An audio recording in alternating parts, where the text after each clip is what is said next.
Bonjour et bienvenue sur Europe Hebdo, votre revue de presse européenne hebdomadaire. Pour cette 26e semaine de 2026, dans la vie de l'Union, le Parlement européen avance sur l'euro numérique, la Commission européenne propose une simplification réglementaire en matière fiscale et la Commission européenne a reçu une délégation talibane à Bruxelles.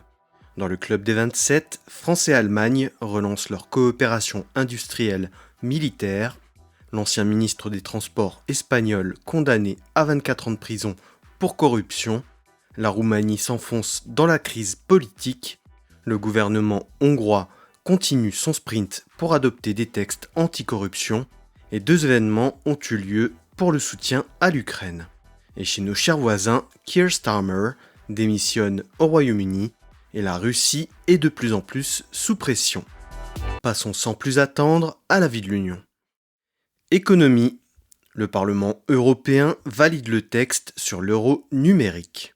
Mardi 23 juin, la Commission des affaires économiques et monétaires du Parlement européen a voté en faveur de la création de l'euro numérique par 43 voix pour, 14 contre et une abstention. D'après les défenseurs du texte, c'est un moyen d'échapper à la dépendance des prestataires américains comme Visa et Mastercard qui assurent les 2/3 des paiements par carte dans l'UE et l'intégralité des paiements transfrontaliers, ce qui leur permet de récolter 2 milliards d'euros par an de commissions. La récente mise sous sanction du juge de la Cour pénale internationale François-Nicolas Guillou et de Cuba ont renforcé la pertinence d'un tel texte. Désormais, le texte doit être validé par la plénière avant de passer au Conseil. Mais alors, comment marchera cet euro numérique ?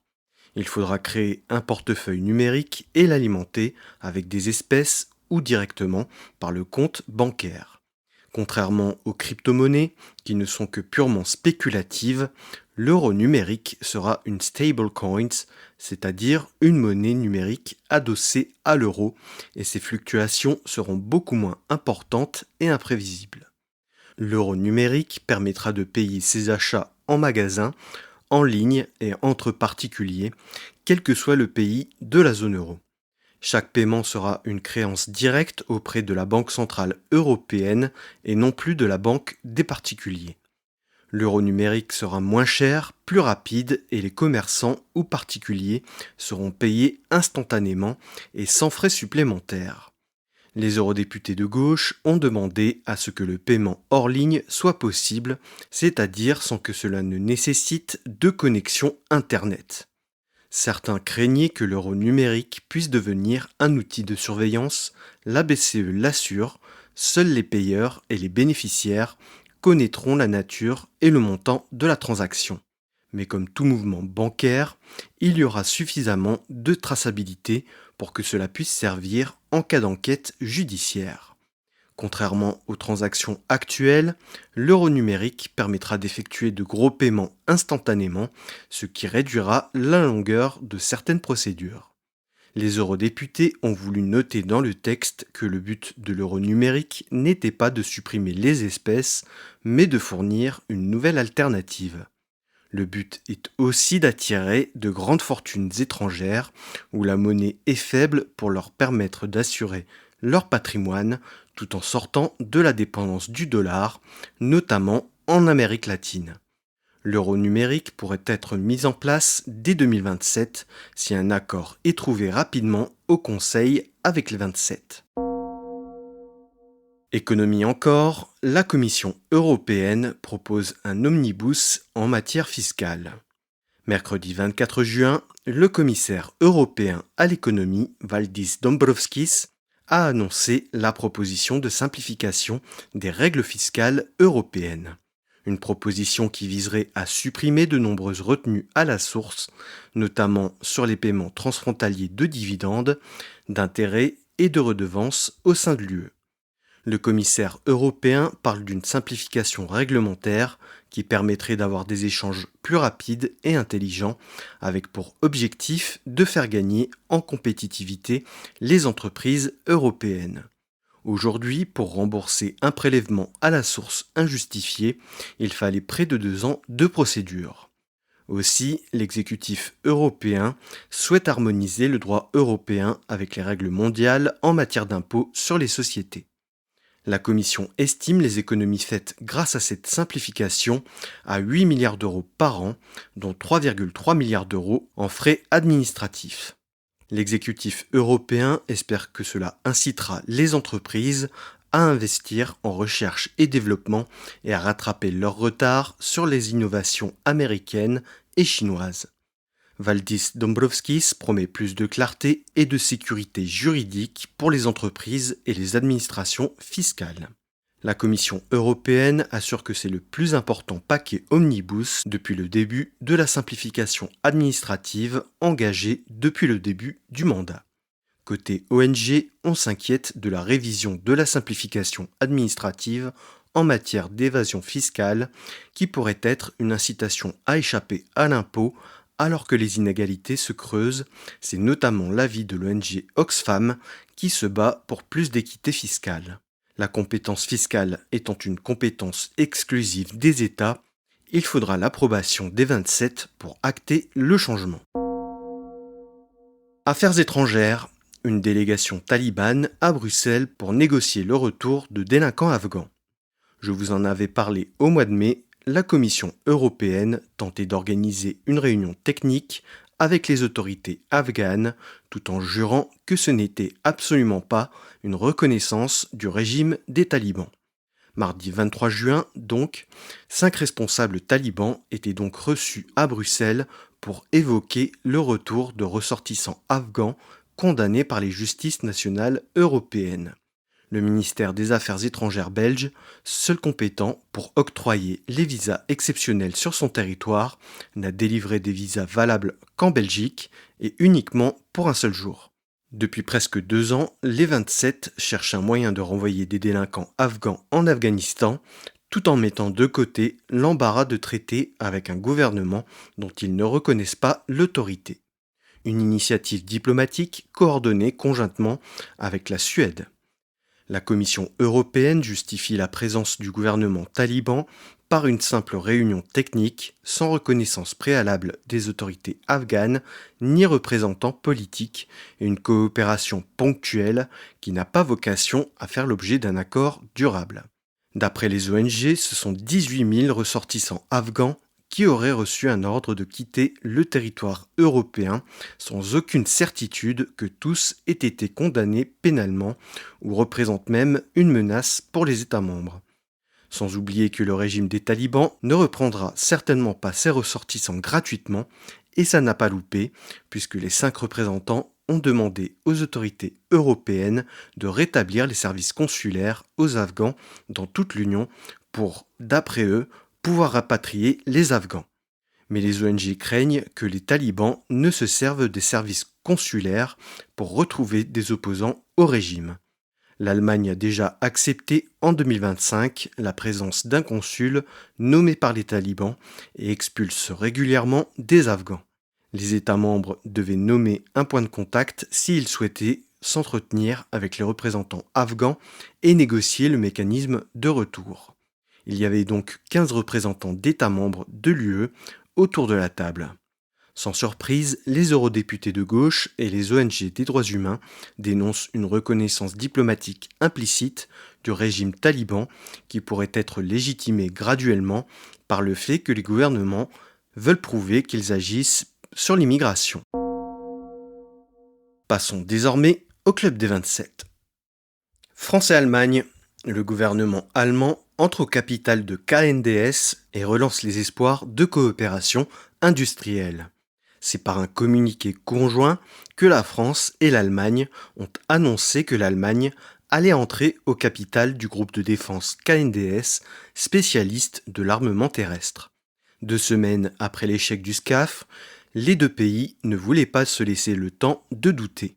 KNDS, fondé en 2015, issu de la fusion du français Nexter, constructeur des canons César, et de l'allemand Krauss-Maffei-Wegmann, Constructeur du char Léopard, la nouvelle entité avait pour ambition de devenir le leader européen de l'armement terrestre.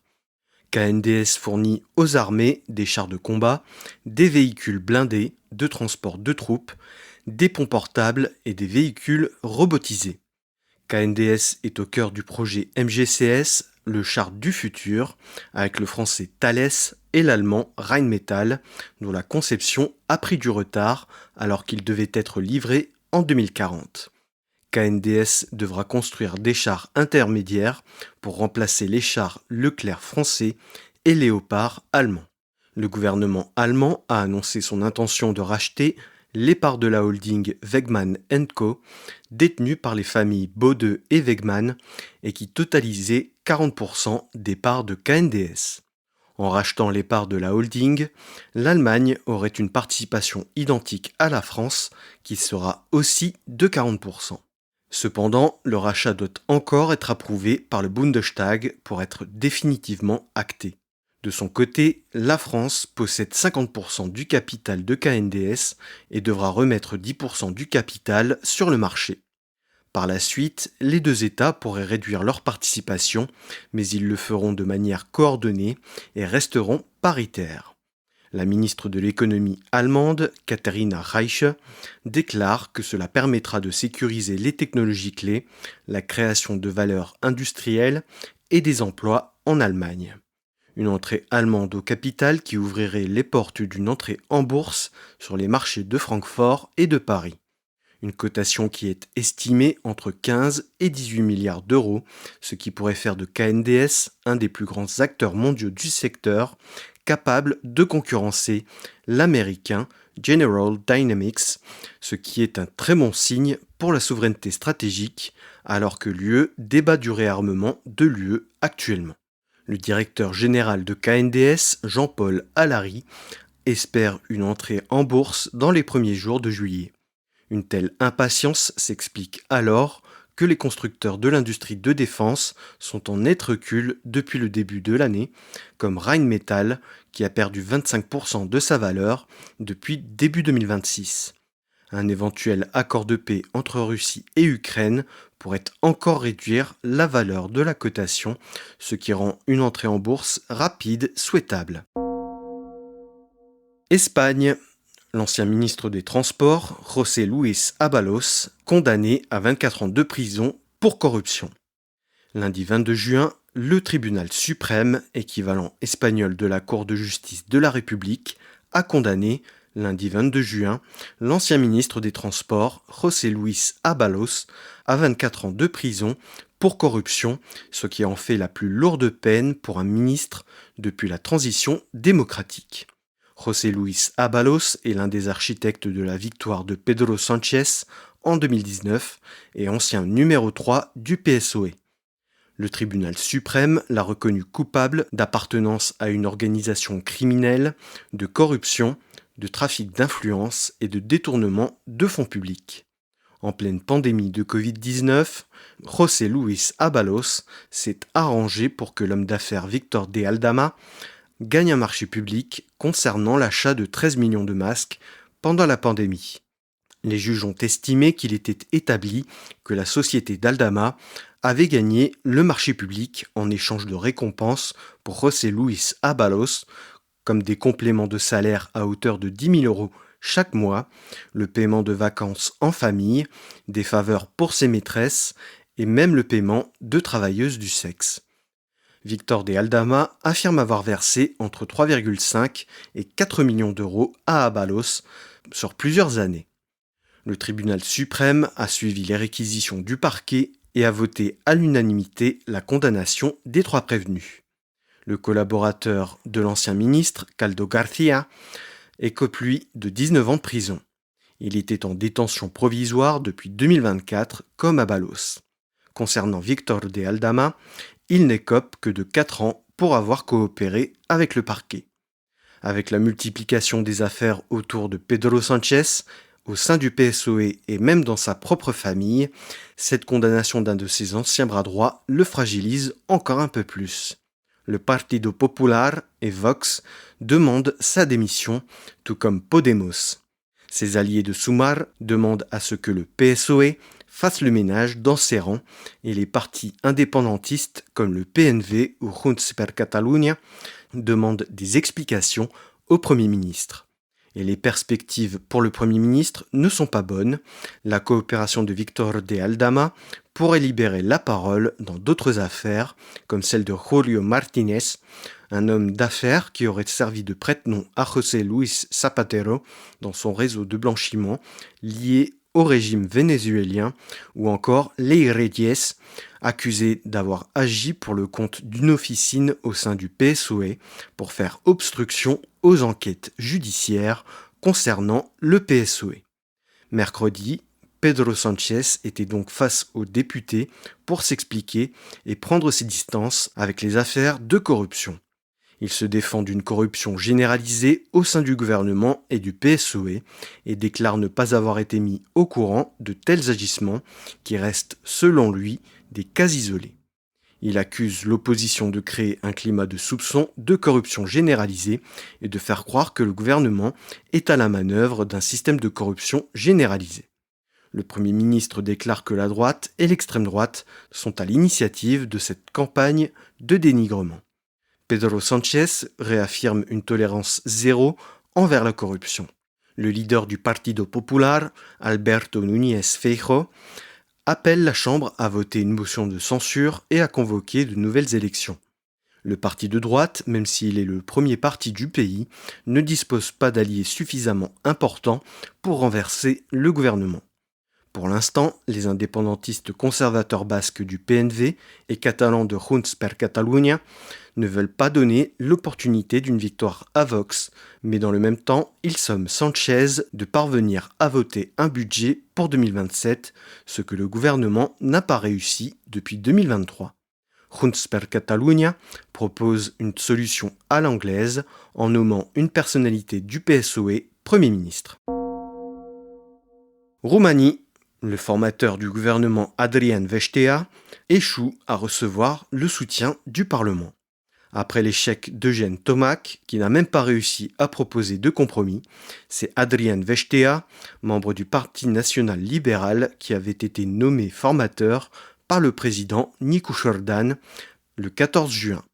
Depuis le 5 mai, et le retrait du Parti social-démocrate du gouvernement, suivi d'une motion de censure à l'encontre du Premier ministre Ilie Boloian, la Roumanie s'enfonce encore un peu plus dans une crise politique qui ne semble pas s'arrêter depuis 2020. Avec cette motion de censure, la confiance semble rompue entre les deux partis historiques roumains, le Parti national libéral, défendant une ligne de bonne gestion budgétaire, et le Parti social-démocrate qui dénonce une politique austéritaire aveugle.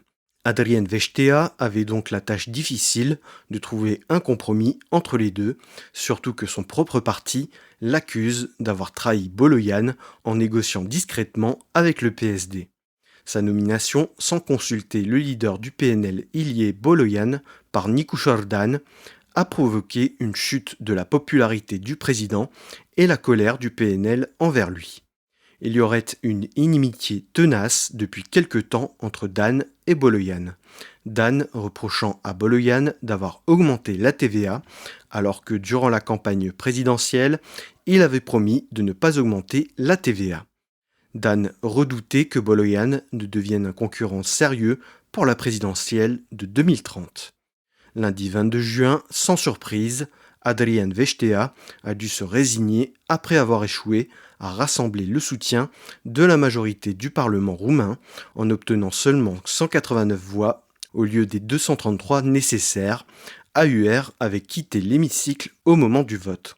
Dès mardi, le président a repris les consultations avec les partis, lui qui ne veut absolument pas voir le parti d'extrême droite, Alliance pour l'Union des Roumains, au gouvernement, ce qu'on pourrait comparer à faire du funambulisme au-dessus d'un volcan. Le PSD ne se dit pas contre l'idée de faire à nouveau alliance avec le PNL, mais sans Ilie Boloian, qu'ils ont jugé trop intransigeant et brutal sur la remise en ordre des comptes publics. Mais le PNL n'a plus du tout confiance envers le PSD, qui a débranché le gouvernement en s'appuyant justement sur l'Alliance pour l'unité des Roumains. Nico Jordan, premier président hors parti depuis la chute du communisme, devient de plus en plus isolé. L'Alliance pour l'Union des Roumains semble jouer la carte de l'échec de la formation du gouvernement pour retourner aux urnes alors que le parti est en tête des intentions de vote dans les sondages. D'autant que si le prochain formateur échoue à rassembler une majorité pour former un gouvernement, le président n'aura pas d'autre choix que de dissoudre l'Assemblée et de convoquer des élections législatives anticipées, comme l'y oblige la Constitution. Hongrie. Peter Mayer continue de passer le système de corruption d'Orbán au bulldozer. Lundi 22 et mardi 23 juin, le Parlement hongrois était réuni en séance extraordinaire, une période habituellement dédiée aux vacances parlementaires en Hongrie. L'occasion d'adopter un paquet de lois contre la corruption. Les fondations de gestion d'actifs d'intérêt public, appelées KEKVA en Hongrie, sont supprimées. Ces fondations recevaient énormément d'argent public et les conseils de direction étaient essentiellement constitués de membres du Fidesz. Avec leur suppression, le gouvernement entend bien récupérer 8,5 millions d'euros de patrimoine avant fin août. Les universités qui avaient basculé sur le même modèle auront un délai d'1 an pour se réformer. L'autorité pour l'intégrité, équivalent hongrois de la Haute Autorité pour la transparence de la vie publique, sort renforcée de la réforme. Initialement, c'était l'organisme anticorruption créé par Viktor Orbán en 2022, mais qui n'était qu'une coquille vide. Désormais, l'autorité pour l'intégrité sera chargée des déclarations de patrimoine des élus et pourra demander à la justice de déclencher des enquêtes pour corruption. Elle pourra suspendre des procédures de passation de marché pour protéger des fonds européens en cas de soupçon de corruption. L'autorité devra connaître la structure de propriété des fonds de capital d'investissement. La politisation de l'espace public est aussi supprimée, une loi qui permettait alors à Viktor Orbán de faire des campagnes de propagande massives, notamment contre Bruxelles, Volodymyr Zelensky ou l'opposition. L'affichage politique ou toute promotion de l'action gouvernementale est proscrite en dehors des campagnes électorales. Toute campagne incitant à la haine ou portant atteinte à la dignité humaine sont également interdites. La loi sur l'audiovisuel public a été adoptée. Elle révoque tous les directeurs des chaînes de télévision et des stations de radio publiques et acte la création du Conseil indépendant des médias publics où majorité et opposition siégeront de manière paritaire et 3 journalistes y siégeront aussi. Ils représenteront un tiers du Conseil. Une loi renforce les commissions d'enquête parlementaires et leurs prérogatives, ce qui devrait permettre de faire la lumière sur le domaine de la protection de l'enfance où le gouvernement Orbán est accusé de graves défaillances. La loi inscrit le fait que 2 commissions d'enquête parlementaires refusées pourraient déboucher sur l'intervention de la police. Les ONG de défense des droits humains rappellent la séparation des pouvoirs et qu'une commission d'enquête parlementaire n'a pas vocation à remplacer la justice.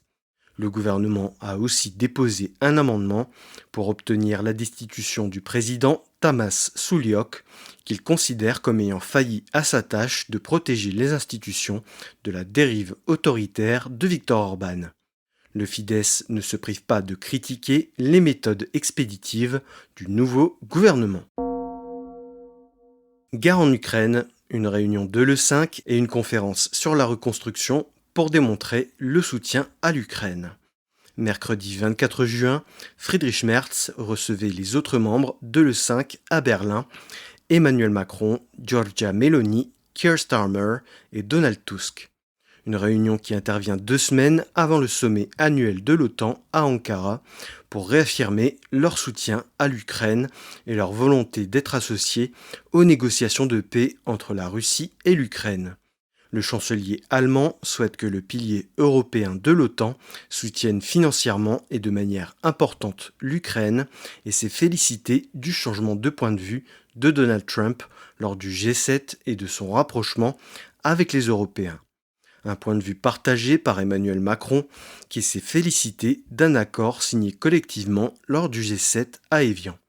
Friedrich Merz appelle à la poursuite de l'envoi de systèmes de défense aérienne à l'Ukraine avec ses homologues. Le 5 se veut être le forum de coordination du soutien à l'Ukraine et veut affirmer que les Européens sont prêts à prendre plus de responsabilités au sein de l'OTAN, alors que l'administration américaine a annoncé plusieurs fois vouloir réduire sa présence militaire sur le territoire européen. Les 5 chefs d'État et de gouvernement ont voulu faire la démonstration de leur unité face au possible revirement du président américain et veulent aussi réaffirmer leur volonté de coopérer avec les États-Unis. Français, Britanniques et Allemands sont prêts à participer à une mission de sécurisation du détroit d'Ormuz. Keir Starmer a appelé à mettre plus de pression sur l'économie russe.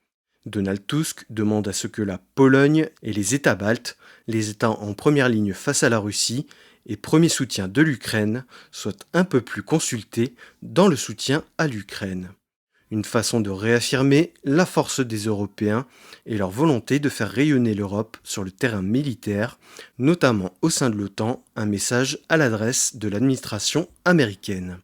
Autre événement en soutien à l'Ukraine, jeudi à Gdansk, la 5e conférence pour la reconstruction de l'Ukraine. Dans un contexte tendu entre les deux pays, provoqué par la mise en valeur par Volodymyr Zelensky de l'armée insurrectionnelle ukrainienne, responsable du massacre de plus de 100 000 Polonais en Volhynie, en autorisant de nommer une nouvelle brigade militaire ukrainienne, héros de l'UPA, le président polonais Karol Nawrocki avait répondu en retirant la Croix de l'Ordre de l'Aigle Blanc, la décoration polonaise la plus prestigieuse. Le Premier ministre Donald Tusk a voulu apaiser les esprits en ouverture de la conférence en tournant l'événement vers l'avenir. En réponse, la Première ministre ukrainienne Yulia Sviridenko a tenu à remercier la Pologne pour son soutien sans faille depuis le début de la guerre. Le coût de la reconstruction est actuellement évalué à plus de 500 milliards d'euros. L'objectif pour le gouvernement ukrainien était de garantir 10 milliards d'euros d'investissement. Jeudi et vendredi étaient donc rassemblés des responsables politiques et des acteurs économiques pour discuter du plan de reconstruction une fois que la paix sera signée.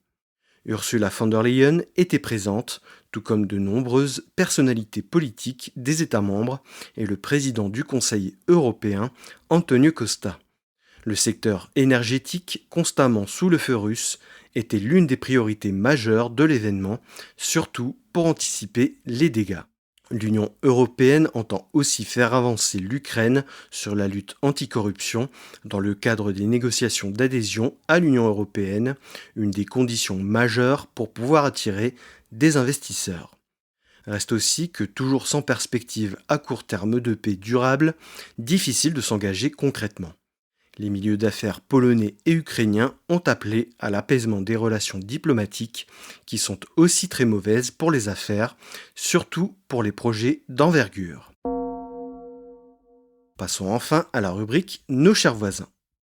Royaume-Uni, Keir Starmer démissionne, Andy Burnham, grand favori pour lui succéder. Il n'aura finalement pas résisté à la pression de son camp. Keir Starmer, mis sous pression depuis la débâcle du Labour aux élections locales du 7 mai, devenu de plus en plus isolé après les démissions successives de plusieurs ministres et secrétaires d'État, a finalement jeté l'éponge. Vendredi 19 juin, l'élection d'Andy Burnham, personnalité politique préférée des Britanniques, en tant que député de Makerfield, a scellé son destin. Lundi 22 juin, il s'est donc résigné à présenter sa démission, alors que la semaine précédente, il affirmait encore au sommet du G7 à Évian qu'il avait bien l'intention d'aller au bout de son mandat qui courait jusque 2029. C'est donc très ému qu'il a prononcé son discours devant le 10 Downing Street. Il déclare qu'il a toujours fait ce qui était le mieux pour le Royaume-Uni et que sa démission n'échappait pas à cette règle.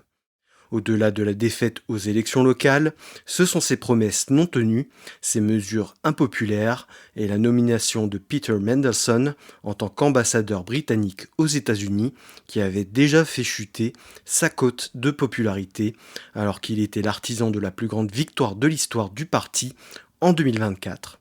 La relance économique promise se fait encore attendre. Des poids lourds du gouvernement, comme la ministre des Affaires étrangères, Yvette Cooper, l'exhortaient à démissionner. Désormais, Keir Starmer assurera l'intérim le temps que le Labour désigne un nouveau leader qui lui succédera en tant que Premier ministre. Charge désormais au parti de fixer le calendrier et les modalités de désignation de son successeur.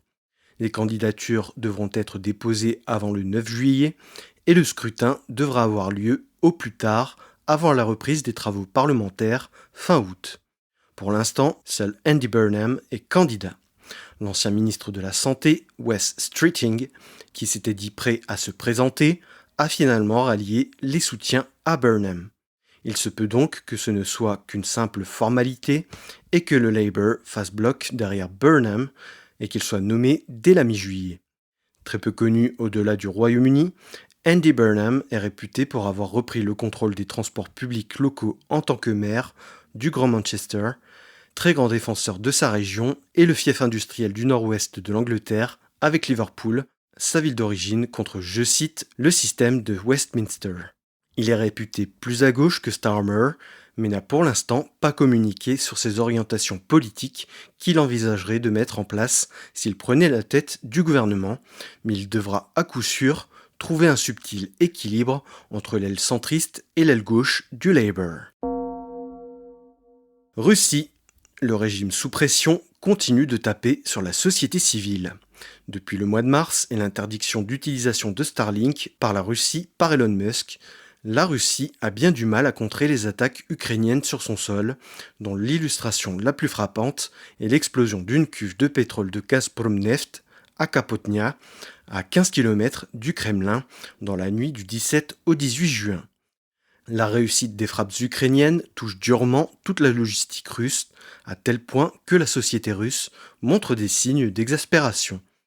L'essence devient rare à Moscou, les moscovites se plaignent que la moitié des stations sont fermées et celles encore ouvertes n'ont pas forcément tous les carburants en stock et créent des files d'attente d'1 heure.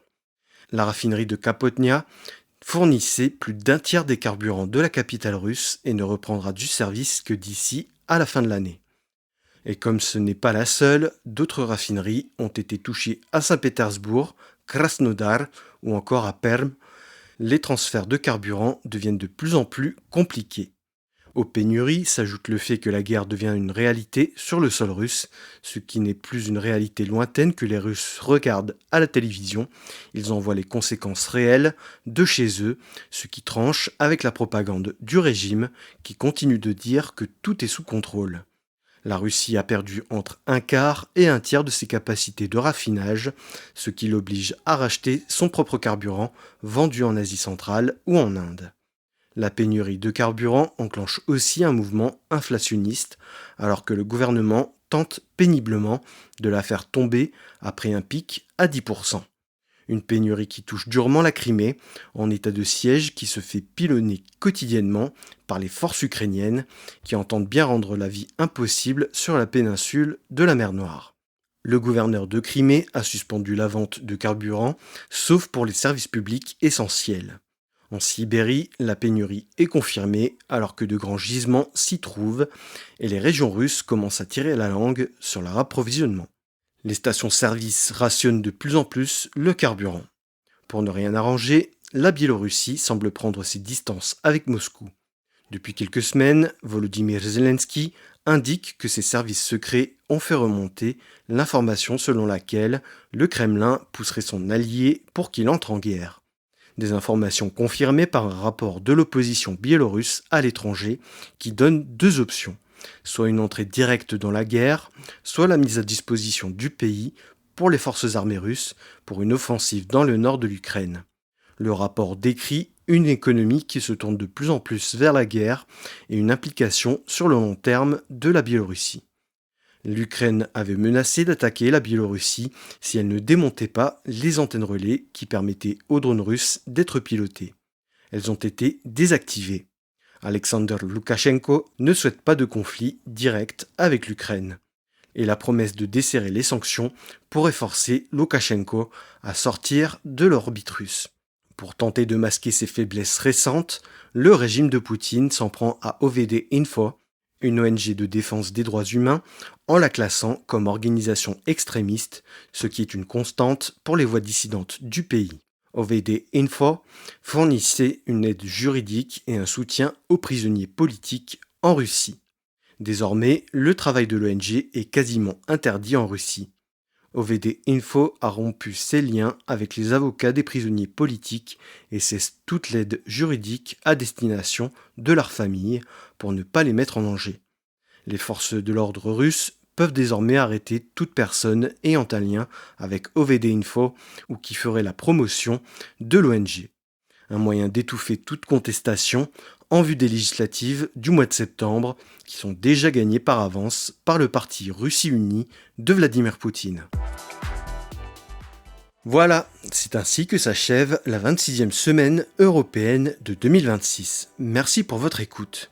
Si vous avez apprécié cet épisode, abonnez-vous sur votre plateforme préférée, que ce soit Spotify, Deezer, Apple Podcast, Amazon Music, YouTube ou YouTube Music, et n'oubliez pas d'y laisser votre avis, que ce soit en nombre d'étoiles ou en like. Pour ne rien rater des publications du podcast, suivez Europe Hebdo sur Facebook, Instagram et LinkedIn, et n'hésitez pas à liker, commenter et partager les publications pour en augmenter la visibilité.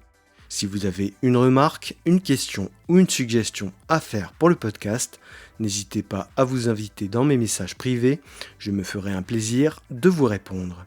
Et si vous voulez dévorer le nouvel épisode du podcast dès sa sortie, abonnez-vous pour recevoir la newsletter du podcast, le lien est à retrouver en description de cet épisode. Je vous donne rendez-vous lundi prochain, 17h30, sur Europe Hebdo.